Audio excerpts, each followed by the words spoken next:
Estamos aqui especialmente com a querida Thaís Godin, que se disponibilizou a conversar conosco sobre essa volta ao doutorado presencial.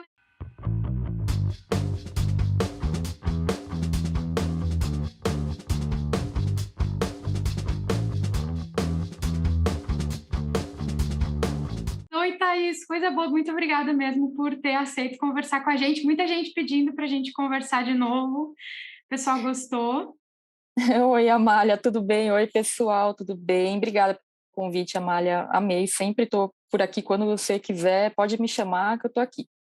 Adorei. Imagina, eu que agradeço, que legal. E assim, eu tenho três perguntas para a gente conversar sobre esse retorno presencial, porque pelo que eu me lembro, o teu doutorado você começou no meio da pandemia, então era online a princípio, agora que você está tendo essa vivência de campus, assim, né? Então eu queria que você começasse falando um pouquinho como é que está sendo esse teu retorno, assim, se está gostando, não está?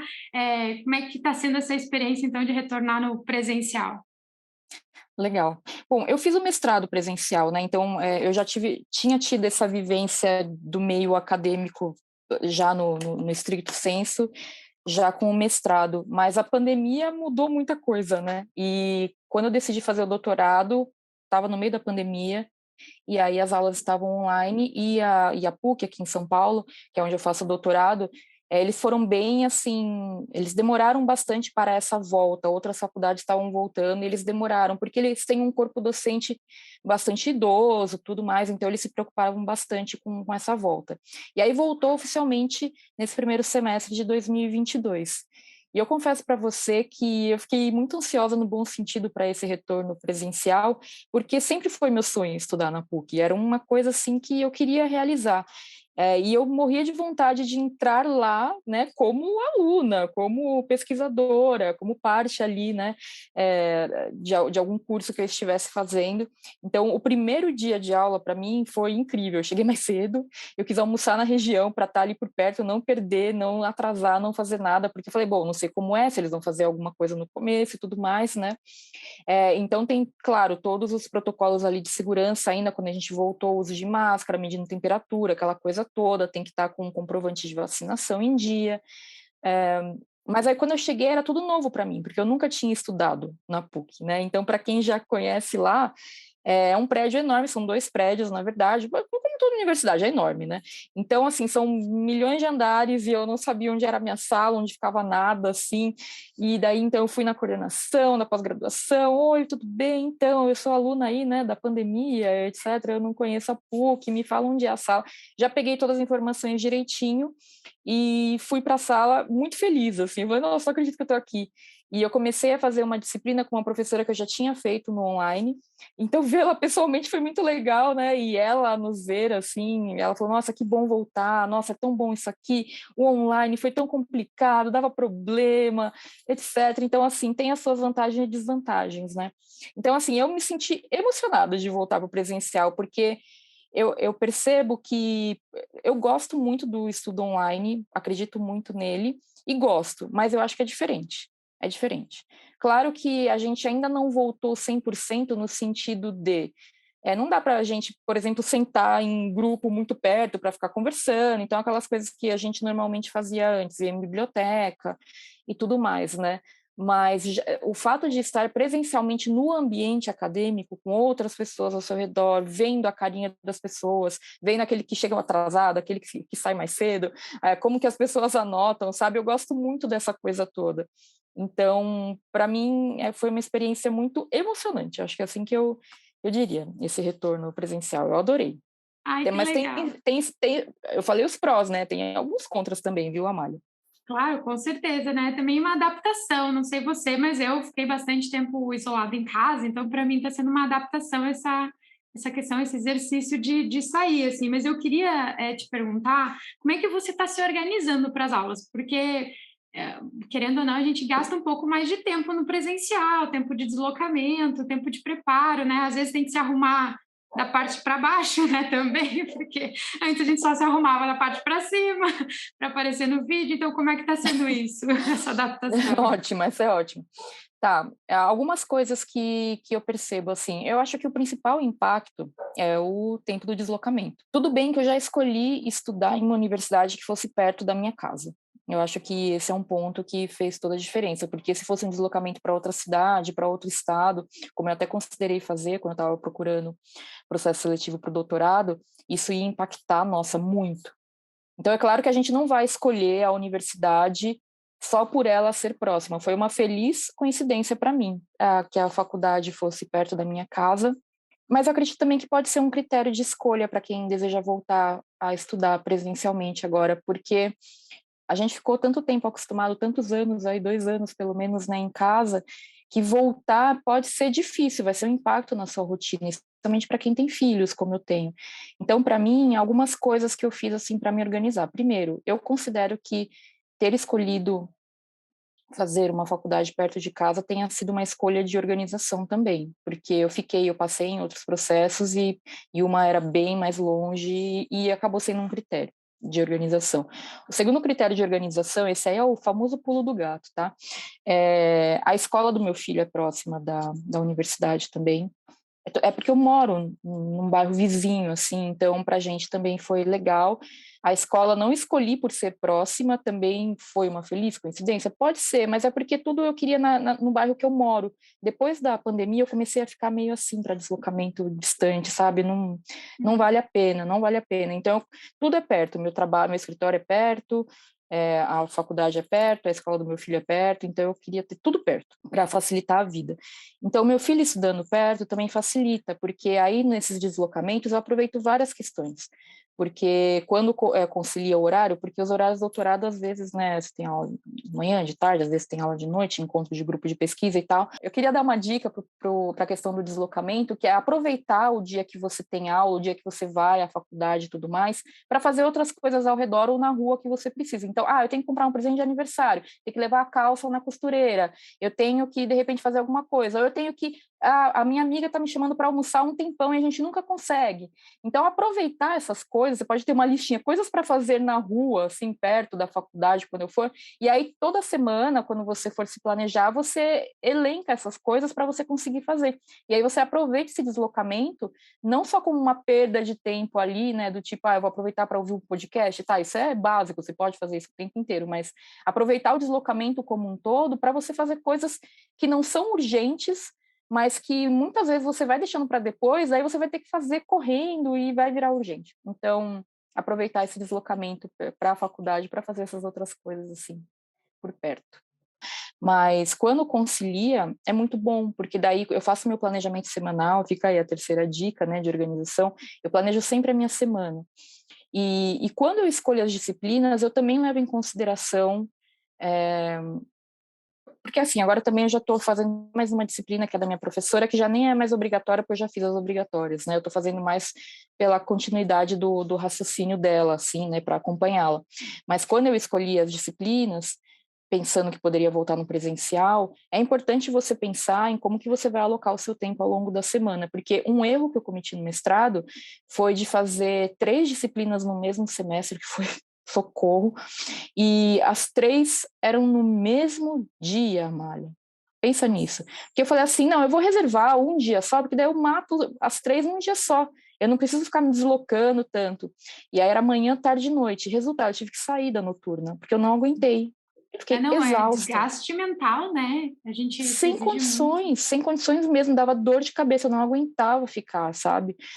Então, eu acho que essa é uma outra dica também, você pensar em espalhar um pouco mais ao longo da semana, porque querendo ou não, quando você está no presencial, você fica mais focado ali. E esse foco, né, essa escolha de onde você aloca a sua atenção, demanda um esforço cognitivo, né? E aí, claro, no online também. Só que no online, se você estiver cansado, você dá uma reclinada na sua cadeira, você pode colocar o seu computador e deitar na cama, sabe? Você pode ir na sua geladeira e pegar um negócio. No presencial, não. No presencial, você está ali né? Você fica meio assim, você não vai ficar saindo da sala para pegar um negócio, se você sair, você perde o conteúdo, então é diferente, então você fica ali focado naquilo, então gera um esforço cognitivo maior, assim, sem dúvida. Então eu diria para a pessoa evitar colocar duas matérias, duas disciplinas no mesmo dia, se for possível, sabe? Acho que essa é uma dica importante, e se você for como a gente que concilia, né, a pesquisa e o doutorado com o trabalho, ou se você toca uma empresa, se você for empresário, né, ou empresário como a gente, é muito difícil, tá? Então, assim, você tem que saber que você vai estar ausente do seu trabalho nesse período. Imagina se você aloca um dia inteiro pensando, é um dia inteiro da equipe. Não é, o trabalho não deixa de acontecer só porque você fez essa escolha, sabe? Então, quanto mais você conseguir espaçar, eu acredito que seja melhor. Por exemplo, nesse semestre, Amália, eu comecei a fazer uma disciplina de segunda e uma de terça. Eu saí da de segunda. Porque assim, eu estava fazendo mais porque eu queria, não tem mais necessidade, já cumpri os créditos, mas não estava dando. Porque assim, na segunda-feira de manhã eu tinha que correr com coisa do trabalho, e eu não gosto de fazer coisa correndo. E aí de tarde eu ficava na faculdade, e aí eu chegava de noite super cansada, e daí na terça eu tinha que trabalhar pra caramba de manhã, que tinha muita coisa pendente da segunda tarde. Então eu chegava na terça-noite, e de terça-noite eu tenho encontro de um grupo de pesquisa. Nossa, eu tava um caco. Daí eu perdi a quarta-feira de manhã. Eu tinha que descansar na quarta-feira de manhã, o que não é ruim, mas, sabe, são vários períodos assim que eu fico meio não dedicada ao meu negócio, né? E isso é Uhum. complicado. Então, para mim agora está sendo muito mais saudável ficar com essa disciplina de terça-feira, eu consigo me organizar melhor. E aí, ao longo da semana, fazendo esse planejamento semanal, eu consigo antecipar algumas coisas para segunda, já direcionar todo mundo para a partir de quarta. Eu consigo descansar na quarta de manhã, não é uma coisa que impacta na minha semana, porque eu faço, né, a terça de tarde e de noite, então na quarta de manhã eu consigo descansar, tirar para mim, assim, fazer minhas coisinhas, tal, tipo manicure, essas coisas, né? E eu acho que esse é o principal ponto, né? Você buscar alternar esses períodos de descanso com esforço. Então, se possível, alternar os períodos, né? Então, se eu tenho uma aula de manhã, não faz uma aula à tarde. Você até pode fazer uma de noite, mas alterna, especialmente se você conciliar com outro tipo de trabalho, outro tipo de atividade profissional, se você não for exclusivamente acadêmico, né? É muito difícil, a gente acha que a gente vai conseguir conciliar esse outro trabalho, essa outra atividade profissional com um estudo, mesmo querendo fazer todas as disciplinas e um montão de coisas, mas é uma ilusão, porque o trabalho não deixa de acontecer só porque você está dedicada à faculdade, aos estudos, à pesquisa e por aí vai. Então, você tem que buscar aí realmente não diria que o mínimo viável para você conseguir fazer o seu doutorado ou o seu mestrado, mas você também tem que ter consciência desse mínimo para você não se cobrar tanto, porque você não vai conseguir ter a mesma performance do que uma pessoa que está 100% dedicada à vida acadêmica, né? Então, essa percepção assim. Mas vou te falar, esse planejamento semanal para mim é tudo. E aí eu acho que o grande truque, né, se é que existe algum, é realmente, então assim, na prática, bem, bem assim na prática. Se a minha aula é na terça-feira à tarde e de noite eu tenho encontro do grupo de pesquisa, eu me programo para terça-feira de manhã fazer o quê? Trabalho, mas trabalho leve. Eu não vou agendar reunião, eu não vou ficar fazendo um monte de coisa que demanda cabeça. Eu vou, tipo, ali, processar e-mails, vou pagar contas, sabe? Essas coisinhas assim que são muito de rotina, que eu consigo fazer mais burocrática, sabe? Na segunda-feira eu adianto bastante coisa, delego bastante coisa para o pessoal fazer na terça-feira, enquanto eu estou na faculdade, e aí na quarta de manhã eu tiro para mim, eu descanso, todo mundo sabe disso, mas é só aquele momento. Então, na verdade, eu abri mão de uma disciplina na segunda-feira para ter essa quarta de manhã para descanso, porque foi essencial. E daí, na quarta, depois do almoço, já estou lá fazendo um montão de coisas e descansada, o que é muito importante. E aí, a questão da organização, né? Eu acho que esse ponto é fundamental. Eu queria falar um pouquinho sobre planejamento, Amália. Eu gosto muito de fazer um planejamento que é de curto, médio e longo prazo. E o curto, médio e longo prazo, para mim, tá? Só para explicar os horizontes aí para a galera, curto prazo é até 2 anos, médio prazo é assim, 5 a 10 anos, e longo prazo é até o fim da vida, sei lá, 90 a 100 anos, tá? É o que eu Nossa, penso. um horizonte grande mesmo, porque geralmente Mas a gente nunca pensa assim. Fantástico isso. E aí, para mim, o que eu tenho quando eu penso sobre isso, né? A conclusão do doutorado, a entrega a defesa da tese, tudo, é um projeto de médio prazo. Então, isso me dá um pouco de tranquilidade de pensar, calma, sabe? tipo assim, eu não posso deixar também enrolar a ponto de deixar para a última hora, mas também não preciso ficar socorro. É um pouco menos pior do que o mestrado, que 2 anos é uma loucura. Passa Isso é verdade. absurdamente rápido. Então, assim, mas aí quando eu penso no curto prazo, tá, é um objetivo de médio prazo defender a tese, mas em curto prazo, o que eu posso fazer com relação a isso? Ou seja, em até 2 anos, o que eu quero ter com relação à tese? Né? E parar para pensar assim, em até 2 anos, eu vou estar lá no final do terceiro ano do doutorado. Eu já tenho que estar ali com o negócio praticamente pronto. Né? Então, o que seria esse negócio praticamente pronto? Você tem que destrinchar isso. Porque a partir desse destrinchamento, você vai pensar qual que é o recorte para o ano. E daí você chega no que eu chamo de projetos para o ano. E aí, nesses projetos, você vai ter disciplinas, você vai ter artigos, você vai ter pesquisa de campo, você vai ter, enfim, coisas, né, que você tem que fazer, levantamento bibliográfico que você ainda não fez e tudo mais. Isso ajuda a ter foco, sabe, Amália? Porque eu sou muito viajandona com a pesquisa. Eu começo a ver um tema, já quero ir para lá, e de repente eu estou aqui na linha e eu vou para... foi embora, tchau, já era, sabe, assim. E aí eu não defini um conceito importante que tem que entrar na minha tese e tudo mais. Então, ter esse foco é fundamental. Ah, Thais, mas como que você fica ligada nesse foco? Revisões. Você tem que fazer revisões desse seu planejamento. Então, essas revisões de curto, médio e longo prazo, eu faço a cada virada de estação, digamos assim. Porque quando vira a estação é o meu gatilho do trimestre, né? Tipo, virou um trimestre. Então, virou para outono, eu faço essa revisão para ver se está tudo ok, se está tudo indo, se o que eu defini para o ano ainda é aquilo. Porque as pessoas falam muito assim, Thais, mas o que eu planejei para o ano às vezes tem que mudar, tem que mudar, né? Tá certo, tem que reajustar a rota, né? Você tem alguns resultados que você quer alcançar, mas o caminho até lá pode mudar, sem problema, gente, nem se apega a isso, bora lá, reajusta a rota e acabou, né? Não precisa ficar preocupado com esse ponto. E aí, o que eu faço, né? Definindo esse recorte para o ano, eu também penso nas entregas dos trimestres, para o ano em questão. Então, 2022. Primeiro trimestre do ano, o que eu tenho que fazer? E aí eu não fico me cobrando metas que não precisam existir, porque eu sei que com as outras coisas do dia a dia, não vai rolar. E aí eu vou ficar frustrada porque eu não fiz, sabe? E não vou confiar também na minha definição de metas. Quando eu coloco uma meta que realmente tem que ser feita, por menor que ela seja, eu sei que ela tem que ser feita e eu tenho que fazer, né? Então, uma vez que eu tenho alguma entrega assim para o trimestre, né? Por exemplo, a minha entrega para o segundo trimestre aqui é fechar todos os conceitos que eu vou trabalhar na tese. Então, compaixão, o mundo do trabalho hoje, tudo isso eu estou fechando a descrição desses conceitos, que é a parte que não depende da pesquisa de campo e que eu não preciso deixar para escrever lá na frente. Lá na frente eu reviso, edito, coloco mais coisa, mas eu quero fechar agora esses conceitos, né? Combinei com a minha professora, então essa é a minha entrega do segundo trimestre para a tese. Sabendo disso, eu não preciso ficar me desesperando com outras coisas, certo? E aí, o que eu faço?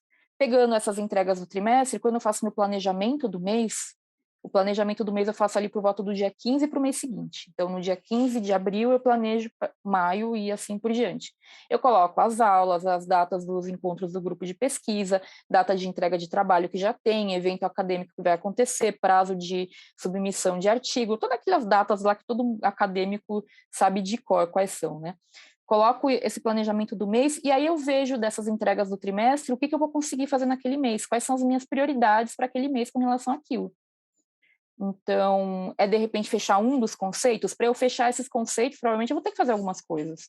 Se eu quiser fechar o conceito de compaixão, eu vou conversar com o professor lá da ciência da religião, eu vou conversar com 3 monges budistas. Então, tem coisa para caramba para fazer nesse mês, se eu quiser fechar só o conceito de compaixão, que é essencial no meu trabalho. Né? Então, você consegue definir prioridades. E por que isso é tão importante? Porque quando você fizer seu planejamento semanal, trazendo aí para a rotina mesmo, todos esses planejamentos podem ser revisados para te dar mais foco. E aí, quando você for alocar o seu tempo ali na semana, para aula da semana, para o encontro do grupo de pesquisa, tananã, tananã, tananã, você tem esse foco para você saber como eu vou dedicar tempo à leitura essa semana, que livros eu tenho que ler, para não ficar viajando, lendo livro que não tem nada a ver, sabe? Aproveita esse momento, lembra que é uma contagem regressiva, cara. Tipo, você tem que... E é muita coisa para ler, é infinito o rol aí de referências que você encontra. Então, aproveita esse momento para curtir o processo do doutorado. Claro que eu também acho saudável ler algumas outras coisas para você sair um pouquinho, né, desse só estou lendo sobre doutorado, socorro. Então, por isso que eu gosto de manter o grupo de pesquisa, porque aí eu faço algumas pesquisas que são, assim, parecidas, né, com a minha tese, mas que não necessariamente tem a ver com a tese, mas que eu consigo aproveitar alguns materiais e isso também me empolga intelectualmente, sabe? Eu consigo fazer umas coisas diferentes. Outra coisa que eu quero falar, que eu acho que é uma dica de organização também, é você não, e daí tem a ver com foco, sempre tem a ver com foco, é você buscar todas essas iniciativas que você participa, de apresentar trabalho, de participar de seminário, de participar de grupo de pesquisa, sempre pensar como que eu consigo alinhar isso à minha pesquisa atual em andamento, o máximo possível, né? Então, eu faço parte, por exemplo, de um grupo de pesquisa que é de política. Então, assim, eu sou a pessoa de sociologia do trabalho lá no grupo de política, então eu sempre tenho que levar essas coisas. Então, como que eu ligo o que está acontecendo na sociologia do trabalho com política? E aí isso é um exercício intelectual super legal de fazer. Eu contribuo com o grupo e também me ajuda a pensar de outras maneiras, até para o meu próprio trabalho como um todo, porque além da tese, eu sou pesquisadora por resto da vida. É um trabalho de longo prazo. Aí que está o objetivo de longo prazo, certo, Amália? É me construir como uma pesquisadora nessa área de sociologia do trabalho, do lazer e por aí vai, da produtividade. Então, é você lembrar disso, que é a sua prioridade maior, digamos assim, né, esse objetivo de longo prazo, te ajuda a alinhar todas as coisas. É como se você colocasse óculos que tenham essas lentes e você começa a olhar tudo com essas lentes. E isso vai te dar um foco muito bom para você falar não para muita coisa. Então, me convidaram para um seminário X para apresentar tal coisa, e você fala, olha, putz, não tem a ver com o meu foco no momento. Aí, de repente, aparece uma publicação de uma revista que vai falar sobre trabalho e religião. Você fala, pô, eu preciso apresentar, eu preciso submeter algum artigo, porque é totalmente o meu negócio aqui, né? Então, te dá foco. Você não fica, vai para esse seminário, não sei o que lá, não sei o que lá. Que eu sei que rola muito, porque a gente quer ser produtivo no meio acadêmico, porque a gente vê a galera produzindo e publicando e você fica, socorro, né? Mas se você tiver esse foco e alinhar todos os projetos à sua pesquisa, acredito que isso ajude pra caramba na organização. Nossa, fantástico te ouvir falar, porque eu sinto muito isso também, assim, essa questão do foco e do dizer não, às vezes até para algumas pessoas pode parecer bizarro, assim, como assim tu não aceitou tal proposta, mas é que não está alinhado com o meu propósito de vida. Eu vou levar muito mais trabalho para, de repente, desenvolver aquele conhecimento, entregar aquilo que foi solicitado, e é algo que não está alinhado com o meu propósito de vida, eu não vou aproveitar no meu propósito de vida, então eu vou me desviar do meu caminho. Achei fantástico você comentando isso, porque eu E vejo eu quero muito dar uma isso. dica para a galera que está fazendo tanto mestrado ou doutorado, tá? Por favor, manda aí.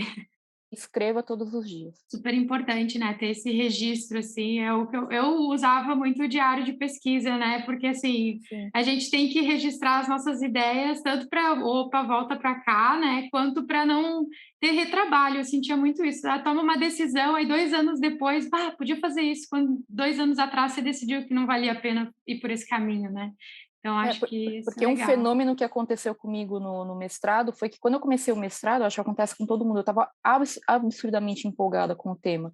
E com o tempo, você vai se interessando por outras coisas e vai desencanando, só que o seu tema está lá sendo desenvolvido, você tem que finalizar a dissertação. Então eu fiquei pensando, pô, eu devia ter aproveitado aquele começo que eu estava empolgada e ter escrito mais.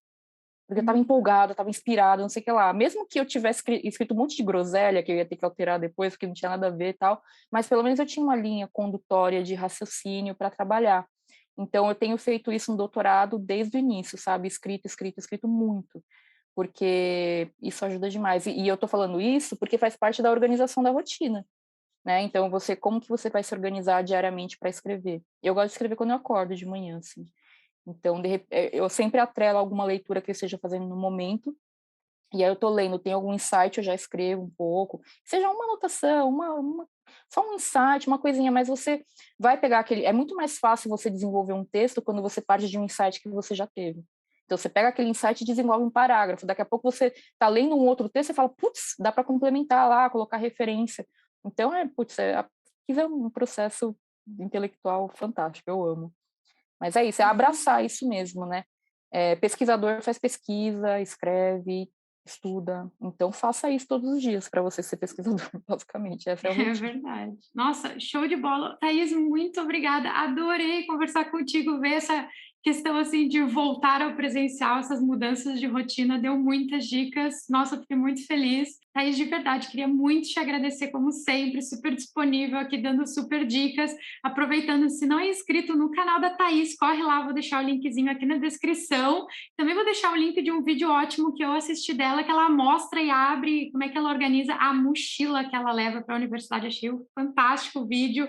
Já me deu várias dicas aqui para organizar minha mochila quando eu for sair para trabalhar fora também. Adorei as dicas, de verdade. Thaís, muito obrigada mais uma vez. Te desejo muita sorte aí no teu doutorado. Estou te acompanhando sempre, então força aí, vai dar tudo certo. Continua firme. Bom retorno presencial aos estudos. E mais uma vez, muito obrigada por participar aqui. Obrigada, Amália, mais uma vez pelo convite. Adorei, passou voando. Então, espero que o pessoal tenha gostado, que as dicas tenham sido úteis. E qualquer coisa, vocês sabem onde me encontrar. Estou à disposição para responder dúvidas. Um beijo para você, Amália, e para todo mundo da sua audiência.